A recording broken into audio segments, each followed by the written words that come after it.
Welcome back to Attic to Basement Estate Cleanouts, where I talk about a few of the 800 houses I cleaned out over 15 years. I had a business in Maryland, outside Washington, D.C.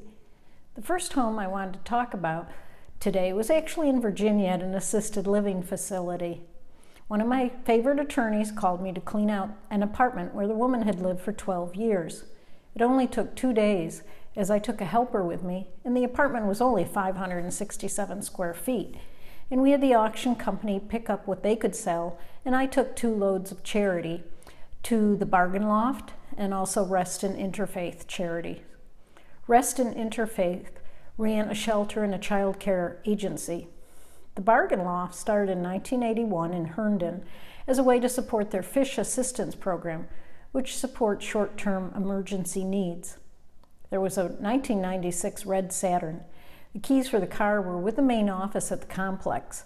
Since it was parked in an outside lot, perhaps they needed to move it or something happened to the woman as she came in from driving. I don't know the circumstances of her death.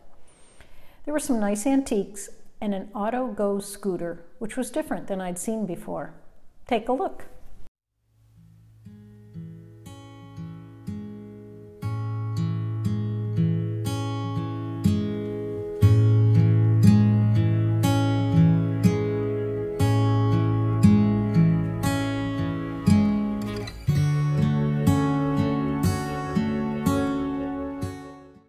The next was at a different senior complex in Gaithersburg, Maryland. The attorney that hired me had an office just 10 minutes away from it. There were 88 pieces of pottery in this apartment. There were lots of art. One was by R. Woody, one piece was by D. Horrigot, another was by Churros, and one of flowers by Phil, P-F-I-L. One framed art was of a pottery pitcher. There was an interesting footstool that had feet like a turtle, and on top of it was a stuffed dog that looked real. Even when I looked at the pictures today, I first thought, what's a dog doing there? There was a poster of the composer Gershwin, so I guess they were a music lover. A really unique round table. I'd never seen one like it. It's beautiful. I worked with my helper one day and then another day with certified packaging, who came in to pick up things to be shipped out of state. The final day, my helper met associated auctioneers for 4.5 hours, and after they packed their truck with items to be auctioned, she made a charity run.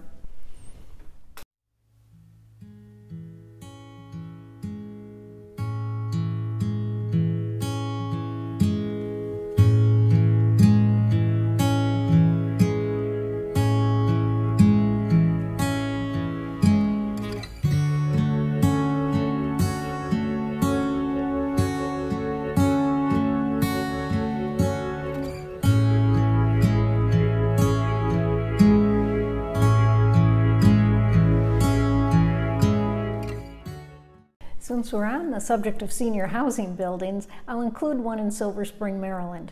The lawyer called me in to clean out this unit. The attorney had a box of silver flatware at his office, and he told me there was a car in the outdoor parking lot. We eventually found the 1980 Cutlass with expired tags. There were 2 electric wheelchairs, which was unusual. It was the first time I'd found 2 in a home. There was also a lamp with a face on the base, a wingback love seat, which I had never seen one of those before, and 4 square pattern mirrors that were set together on a wall to make one large mirror. There was nice jewelry, including 4 diamond rings. The job also took 2 days to complete, but neither my helper nor I worked more than 6.5 hours apiece. By this time, we were very experienced, and we had worked in the complex many times before, so we knew the fastest way to handle getting things done. Also, Junket Dumpet came out to pick up the trash.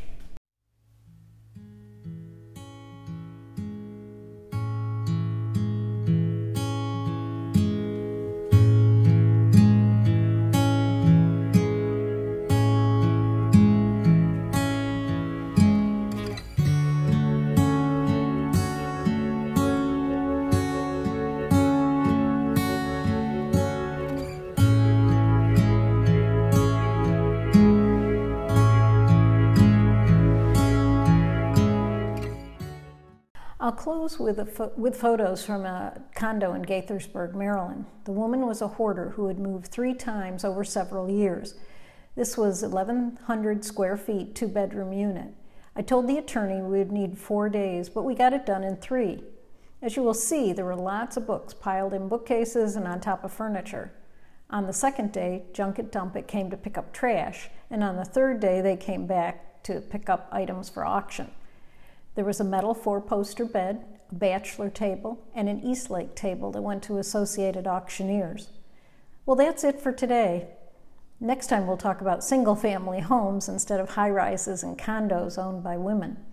I'd appreciate it if you would subscribe so you can be notified when the next video comes out in a week. Until then, find more photos from these homes on Facebook page 800 Houses, 800 Jobs.